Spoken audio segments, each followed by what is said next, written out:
The National Gallery has just made a landmark decision that could reshape the future of art collecting in the UK. It is officially ending its long-standing restriction on acquiring paintings created after 1900. This major policy shift comes as part of an extensive redevelopment plan, fueled by a massive £375 million investment. But here's where it gets controversial. The choice to embrace modern art has stirred debate about tradition, competition, and the very identity of the gallery. At the heart of this transformation is the ambitious Project Domani, which means tomorrow in Italian. The project will see a brand new wing constructed behind the existing Sainsbury building, located where St. Vincent House currently stands. This exciting expansion is made possible thanks to two monumental donations of £150 million each from the Crankstart Foundation, led by Michael Moritz, and the Hans and Julia Rausing Trust. The final £75 million needed will come from the National Gallery Trust alongside a group of anonymous donors.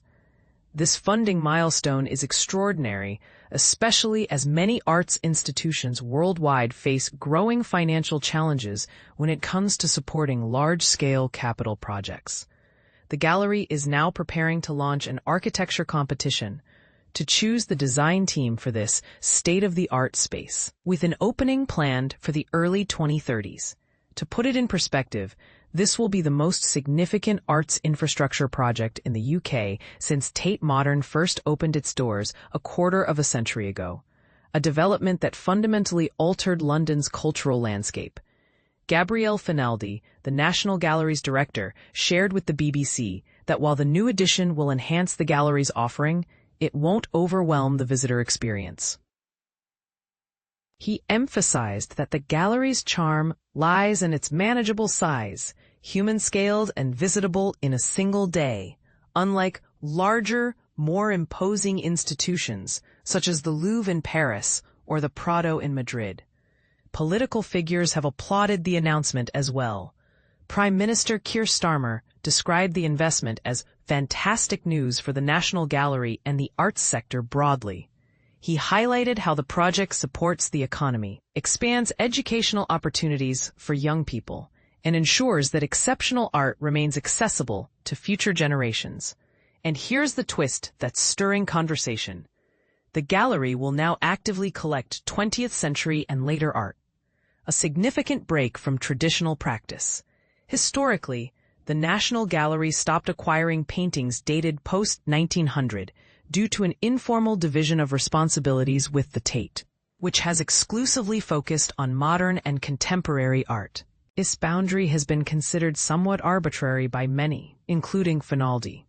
When he assumed his role in 2016, he openly expressed frustration about the strict cutoff, noting it felt limiting and outdated.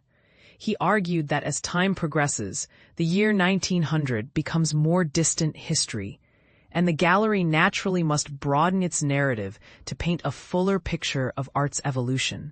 While the National Gallery has informally bent this rule in the past, already holding over 40 works from artists like Picasso and Cézanne, the decision to fully remove the 1900 cutoff is groundbreaking. This move isn't just about expanding the timeline. It also aims at addressing significant gaps in representation. For example, the gallery's current collection of about 2,000. By opening up its collection period, the National Gallery hopes to begin rectifying such disparities, potentially acquiring more works by female artists and other underrepresented groups.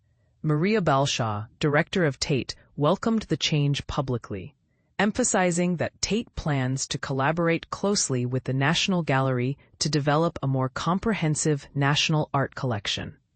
But this collaborative spirit might conceal underlying tensions. Some experts and observers wonder if this new policy could intensify rivalry between the two institutions, especially since Tate is currently grappling with falling visitor numbers, financial struggles, and recent job cuts.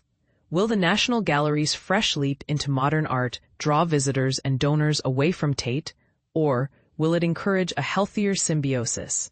What do you think? Is this expansion and change a visionary step toward a more inclusive, dynamic national collection, Or could it dilute the National Gallery's historic identity and create unnecessary competition?